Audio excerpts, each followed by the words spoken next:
అని చెప్పి తెలియజేసుకుంటూ మరి ఇప్పటికైనా కూడా నేను జగన్మోహన్ రెడ్డికి ఒకటే చెప్తా ఉన్నాను. ఎలక్షన్ ముందు చెప్పాను, అది మునుగుతున్న పడవ అని చెప్పాను. ఈ రోజు అది పడవ మునిగిపోయింది ఆల్మోస్ట్ ఆల్.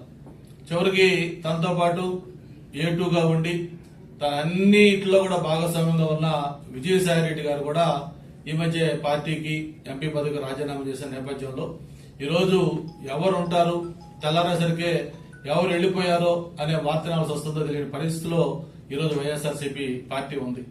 జిల్లాలు ఈరోజు అక్కడ ఇన్ఛార్జీల దగ్గర నుంచి కూడా ఒక్కొక్కరు ఖాళీ అయిపోయి ఆ పార్టీ నుంచి బయటకు వస్తున్న నేపథ్యం. ఎందుకంటే ఇది పార్టీ యొక్క అధినాయకుడు ఉండే యాటిట్యూడ్ బట్టే. ఎలక్షన్ లో గెలుపోవడం సహజం.